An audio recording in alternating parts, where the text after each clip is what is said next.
Hi San Antonio, I'm Michelle Martinez and welcome to this very special edition of Park Bench. We know things are very different right now because of the pandemic, but we've seen many of you outside enjoying parks, trails, and even your own backyards. On this episode of Park Bench, we're going to tell you what your Parks and Recreation has been doing to keep up with the pandemic and keep everyone safe.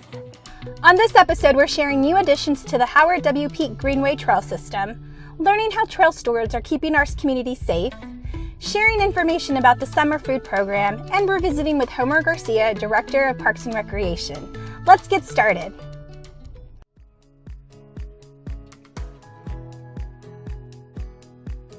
We're here on the Salado Creek Greenway, just north of Loop 1604. Whether you're an avid trail user or new to the trails, we hope you're enjoying all the beauty our trail system has to offer. Brandon Ross will be joining us to give us a quick update on our trail system and share how many miles of trails are now completed. So it's been about 20 years now. It was a combined program initially with the Edwards Aquifer Recharge Program, but it began with Howard W. Peak, who was the mayor at the time. He was a champion, along with his fellow council members, of an idea that had been brewing in San Antonio for a good long time to make the creeks and the floodplains in San Antonio into a recreational amenity for people in San Antonio so that people could walk and enjoy the outdoors and visit hike and bike trails and the kind of thing that you see today. So it's been quite an evolution over time.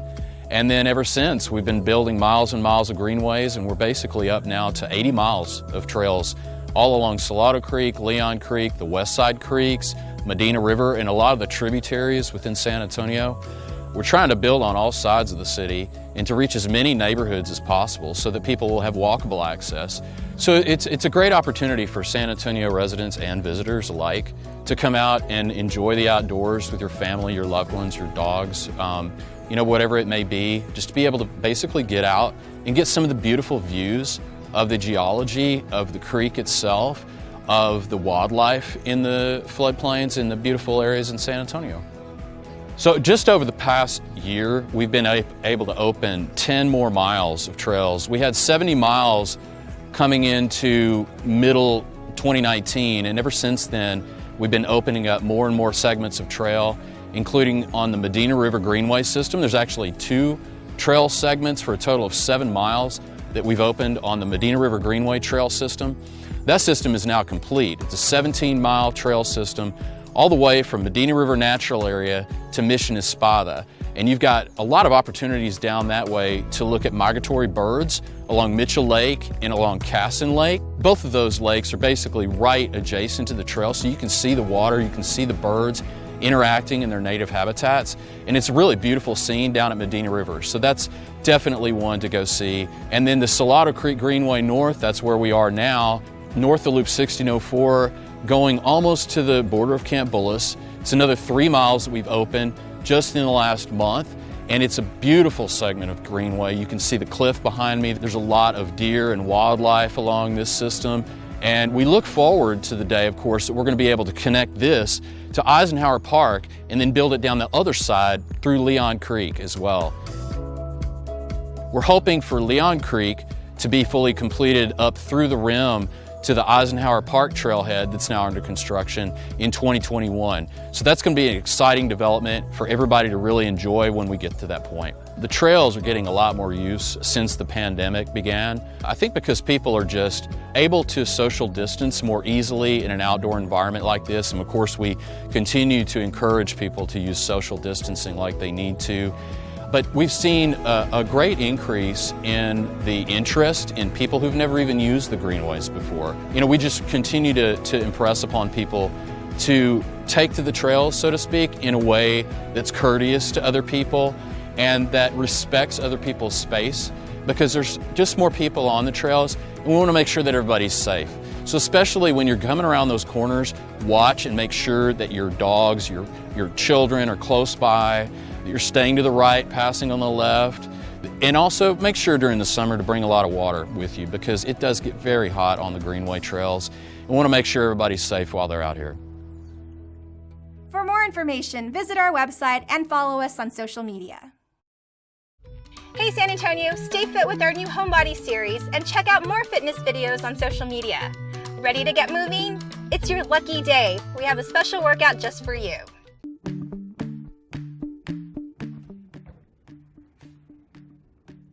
Feeling lucky? Well, that's perfect because that's the name of today's workout on Homebodies. My name is Shannon and I'm gonna be your instructor today. Kids, it's time to jump up off that couch and join in on this 30-minute family fun workout. How this works. All you're gonna need are 2 dice. 1 dice dedicated to exercises, 1 dice dedicated to time. Whatever number you roll on the dice is the exercise that you'll do. Same thing for the time. So for me, I'm gonna use this blue dice for the exercises, use this yellow dice for the time. But if you don't have these super cool, big, foamy dice, you can go ahead and use some board game dice that you have at home and color those if you want. You can make your own dice, or if you wanna make it super simple, just put 2 sets of numbers 1 through 6 in a bag and randomly draw a number. So whatever works for you. Let me show you an example.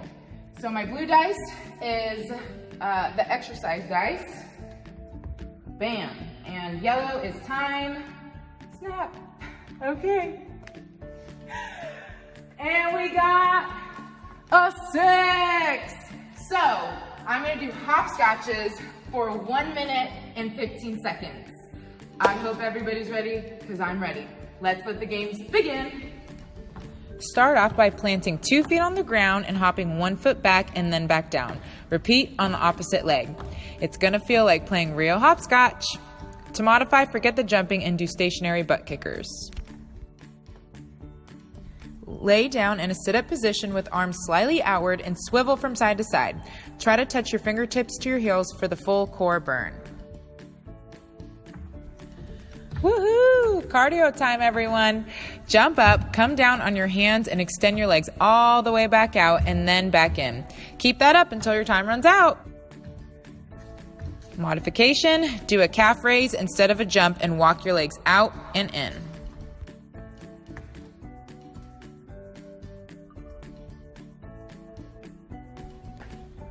All right, kids, time to show off your frog jumping skills. With both feet planted on the ground, leap as far as you can. Remember to land soft so you don't hurt your knees. To take it a notch down, just take a large step and squat. For roll-ups, lay flat on the ground and use those core muscles to roll yourself up. Try and get your fingertips to touch your tippy toes to ensure you're getting a full crunch. Great job, family and friends. I know this workout is called Feeling Lucky, but I'm feeling great and I hope you are too.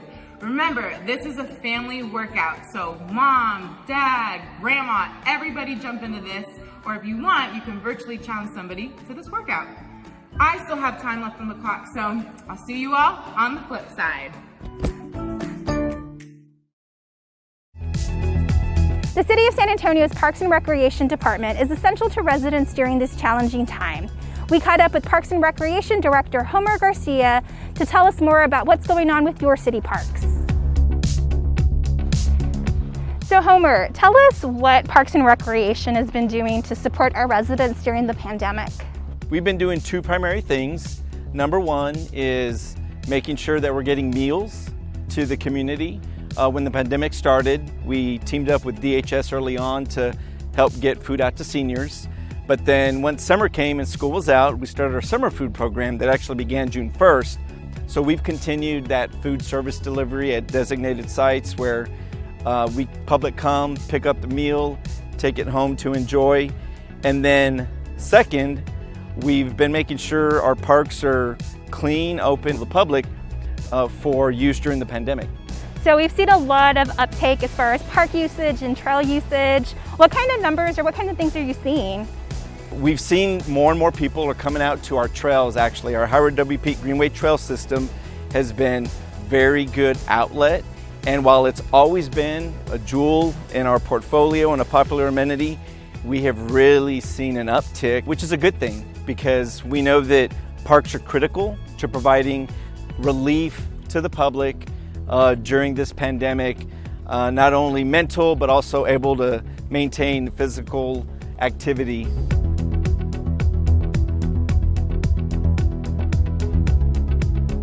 I know parks are considered an essential infrastructure. And what does that mean to you as the Parks and Rec director? Well, it's essential in the sense that we are, during the pandemic, the one thing that's been constant is we've been open. I mean, we've had designated times, of course, where we have closed parks, and it was really out of the need to limit gatherings and ensure the safety of our community, but parks have been open. So as Parks Director, one thing that the pandemic has shown is more than ever, parks are relevant and needed in the community. For us, we're just trying to keep up with the demand and making sure that when someone comes to a park, it's clean, it's safe, and functional for use. What are some reminders for residents when they go out to parks as far as safety? What are some things that they should remember? Well, one of the things I think that people need to remember is physical distance is important. So a good measure is if you're walking with a buddy, put your arms out and we're 6 feet apart. So that's a real quick, easy way to make sure you're keeping your physical distance. But in the example of our hike and bike trail system, basic trail etiquette type of things, because we've seen more people coming to the trails and using them, and some for the very first time, learning how to use the trail is critical. So announcing when you're approaching someone that you're going to pass on the left. And recently we installed speed limit signs on the trail, and that's really to protect the trail user, because we've noticed that for our riders and bicyclists, sometimes they reach speeds that aren't safe for multiple users at any given time. So we've put those speed limit signs out, and we have seen some improvement on the trails, so that's a positive thing. So I would say not only maintaining physical distance when you're on our trails, observing good trail etiquette, but if you're in a park and you're not able to keep physical distance, face coverings are so important as well to safely using our parks and being in our parks during this pandemic. So Homer, tell us about some of the amenities Parks and Recreation has closed due to safety.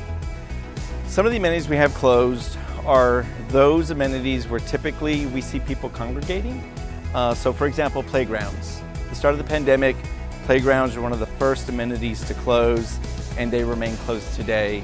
Idea behind that is, kids maybe not necessarily don't understand what physical distancing is, or because they had to do distance learning from home, the minute they get out to the playground with their children, they want to interact and be too close. And that's not safe, especially during the pandemic. So playgrounds have been closed, splash pads continue to be closed, skate plazas, exercise equipment, those types of things where they're like joint activities and people are going to be close together that are just not conducive for that physical distancing that's required right now.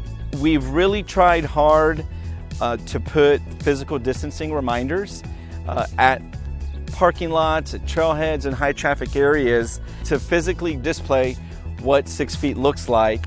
We've also had signs in place at playgrounds, skate plazas, but because it's temporary signage, we're constantly having to go back, make sure it's in place. In some instances, we've removed the basketball goals so that, again, we're reinforcing basketball courts, another popular amenity that have been closed, and just making sure that as people approach these amenities that they know are closed, they'll see that signage there. So we're continuously making sure it's in place and trying to keep up with that as best we can. So there's a difference between residents who are in the same household versus people who don't live together. Can you share a little bit more about that and explain the difference?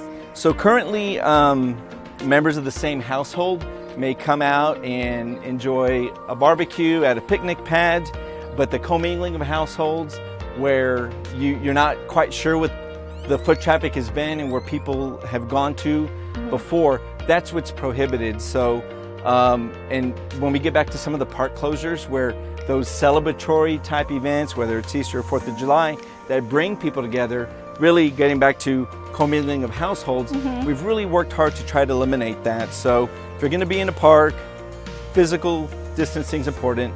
Face coverings when you're not able to maintain that distance.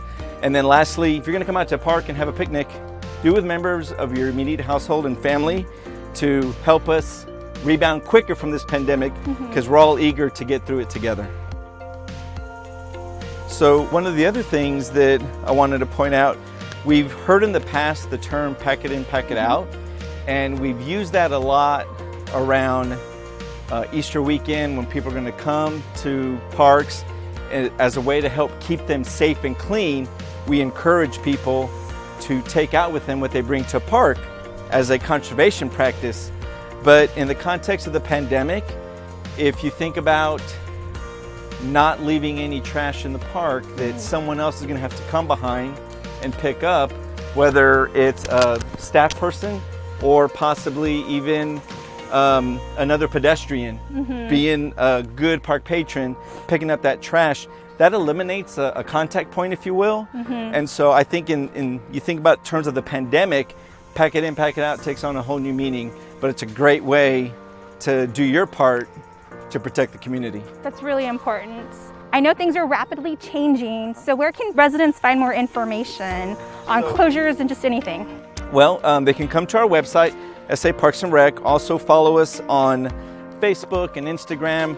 We're constantly updating it to provide the latest information to the public. If there's any questions, they can call 311 for information as well, to either report some things that they see where maybe some of the policies that we have in place and are not being adhered to, or if there's people congregating in groups larger than 10, or we've got a way to respond to that, but I would recommend that they call 311. For more information, visit our website and follow us on social media. Our Simple Science videos will make learning fun for the entire family. Get ready to beat the heat. On this video, we're teaching you how to make ice cream in a bag. Check out more videos on social media. Welcome back to Simple Science with San Antonio's Parks and Recreation. Not only is today's experiment going to be super fun and cool, but it's also going to be very tasty. We're going to be making ice cream in a bag. So today's materials that are going to be needed are things that can easily be found around the house, such as ice, salt, 2 Ziploc bags, 1 gallon and 1 sandwich size, a vanilla extract, measuring cup, sugar, and milk. You can use half and half or regular milk. So the first step is you're going to take your sandwich bag, and this is going to be what you put your ice cream in. So you're going to add in 1 cup of milk,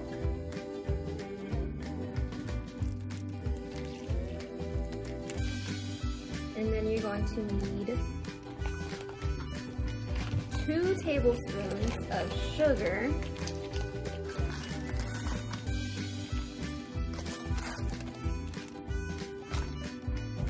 and 1 teaspoon of your vanilla extract.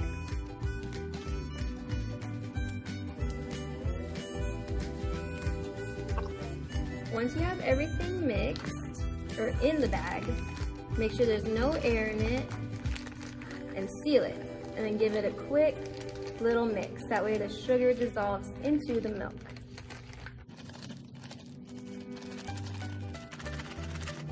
Next, you're going to take your ice and fill up your ice bag halfway with ice. If you want, you can use a cup, but for right now I'm just going to use my hand.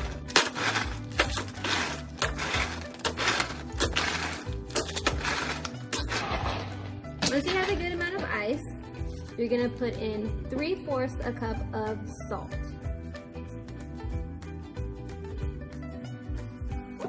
That's a little bit more than 3/4, so I'm not going to pour in all of that.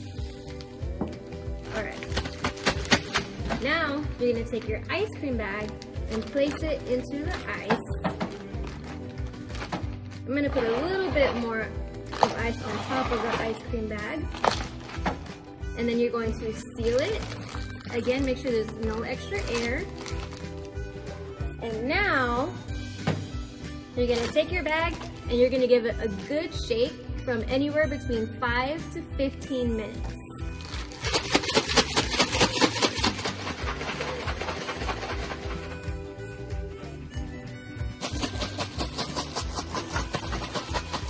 Well, now that you've worked up an appetite, after about 10 minutes of shaking, and you feel that the ice cream is starting to get firm, you can go ahead and take it out.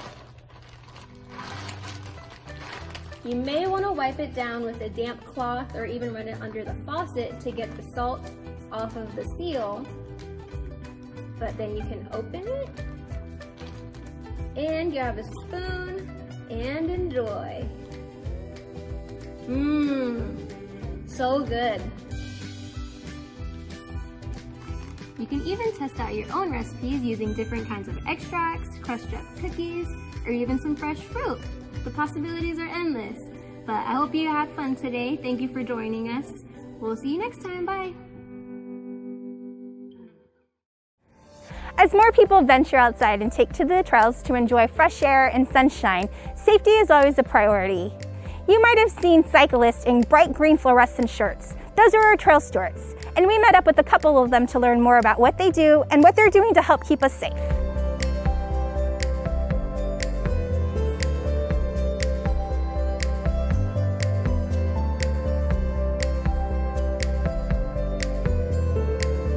The trail stewards are part of our team. Their job is to ride the trails and help the citizens. If they see somebody that is dehydrated, they check to see if they're okay. They offer emergency water if needed or direct them to the nearest water fountain. They also provide CPR, people who may need some tools. They educate the public on trail etiquette.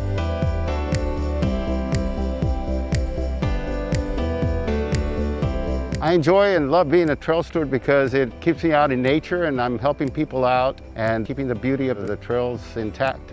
I love being a trail steward because where else can you get paid to exercise on these beautiful trails? It's awesome to be outside enjoying nature. With COVID-19, some of the important tips that we encourage patrons to practice is keeping a 6-foot distance from one another. Make sure you bring water and stick to the right-hand side of the trail. And if you're going to pass someone, whether you're a biker, a runner, or a skateboarder, you announce on your left. That way people will know that you're passing them on the left. When caring for your dog, please use the provided gloves at the various trailhead stations to pick up your dog's waste and then properly dispose of it. We have trash cans at all the trailheads and along the way. Another guideline is to be careful when you're negotiating blind turns. You never know what's around the corner, just like when you're driving. It's important not to mess with the barricades that are out on the trails because we have continued construction. Restraining your dog properly with a leash is very important because other people can trip over the leashes. It can cause accidents on the trail, and we're trying to keep everybody safe. You should also be aware that with the change in weather, dogs, just like people, need water, and you need to be prepared on how you're going to provide water to your dog on the trail. Well, one of my favorite trails is, they're all my favorite trails, but one of my favorite trails is Medina because there's hardly any traffic out there, there's no houses out there, and you're just communing with nature. Another trail that's really nice, that doesn't have very much traffic, is South Salado. And the nice thing about South Salado is that it has a lot of shade. The trail stewards normally carry the maps that they hand out to park patrons. On the back of the map, there is a QR code that the citizens can scan to download to their phones and always have them. We also want to maintain the trail, so that's part of the things that we do is we help with the maintenance of the trail. We report them to the city. In essence, we're the eyes and ears of the city.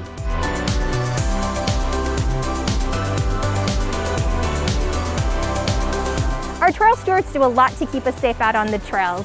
Now that you know what they do, next time you see one, say hello.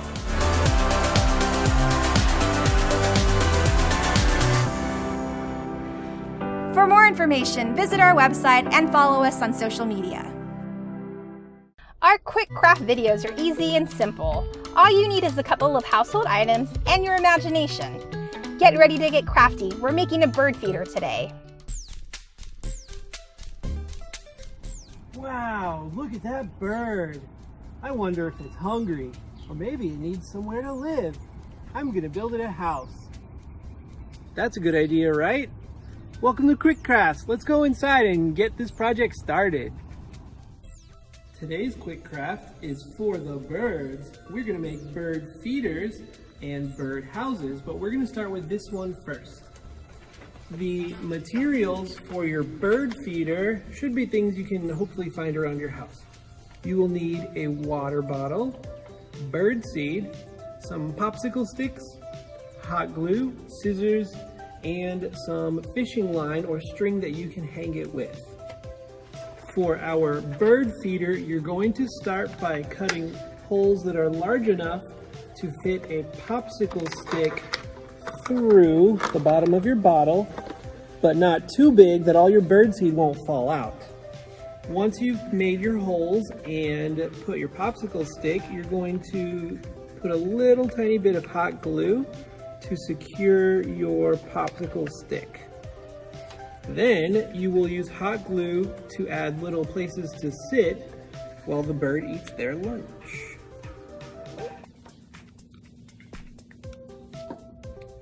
Then, using a push pin or even a regular pen, you're going to poke 2 small holes on top so that we can thread our fishing line to hang the bird feeder. You can tie that into a knot and then fill it with birdseed. When you fill it with birdseed, it helps to have a cone so you don't spill it all over the place.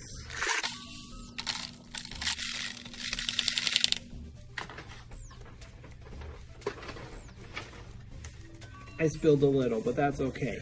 Then, once your bird feeders are ready, you can find a nice tree to hang them on and feed the birds. Now, for your bird houses, you will primarily need scrap cardboard, and I've already got mine cut up into 11 by 8.5 inch pieces. You will also need some hot glue, a ruler, a cutting utensil, a marker, and a dowel or 2. Now, the scrap cardboard will need to be divided into particular shapes, and I'm going to show you the measurements. For the sides, you will want it to be 8.5 inches by 5.5 inches. For the roof, you will need 2 pieces of 8.5 by 5.5, just like the sides. And for the front and back each, you will want it to be 8 inches by 5 inches with 6 inches at the bottom. And all of these shapes should fit on that original cardboard size. Then you can cut them up.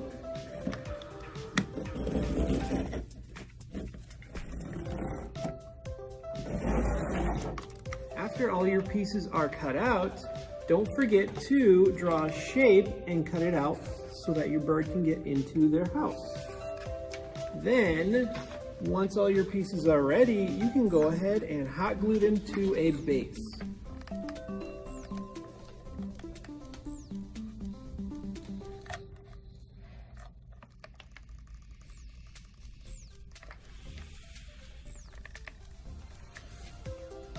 Once your house is all glued together, the last thing is to poke some holes to add your dowels for the bird to sit and to hang your house from, and then you can decorate.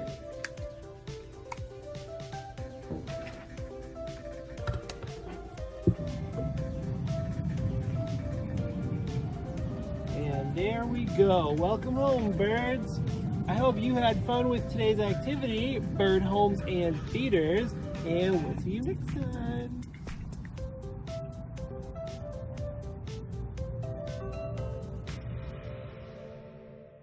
Need more quick craft ideas? We have you covered. Head to our social media pages for more videos. The Summer Youth Program ensures healthy meals are served to youth when school is out. The pandemic has changed how we live, but it hasn't changed how we care for our community. Let's hear more from Homer Garcia about the program. Today we're at Dawson Park for the purpose of delivering meals to the community through our summer food program. The Parks and Rec Summer Food Program has 29 sites citywide, and it's designed in a way that people are able to, what we call, pick up the food in a grab-and-go fashion, very similar to a drive-through. They come get their meal touch-free, so everybody is practicing social distancing and keeping everyone safe in the process. Residents qualify by simply showing up and having children between the ages of 1 and 18. So if you arrive and you have 3 children with you, that's how many meals you're allowed to grab and go on your way to have a safe meal at home. This year, Parks and Rec is delivering the program in a little bit different fashion. We have staff from all divisions, including the director's office and divisions outside recreation, which historically is the team that delivers this program annually to the public. We're doing it this way to help fill gaps in service delivery because we are in a pandemic, so we had to be creative in how we deliver these services to the community. So we know that while school is in session, children have access to healthy meals, but outside of school, when it's summertime, that's where Parks and Rec steps in so that we can make sure that we're connecting kids in the community to a healthy, nutritious meal so that when they return to school ready to learn in the fall, they can do so in a healthy way. Well, food security in the community, especially during a pandemic, is priority number 1. So for knowing where you can get a meal, we encourage the public to call 211, which is a United Way line that would have access to all meal opportunities in the community, or they can check our website for our program at saparksandrec.com. For more information, visit our website and follow us on social media.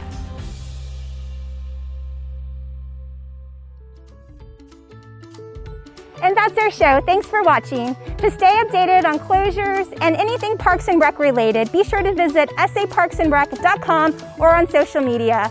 We'll see you next time. Stay safe, San Antonio.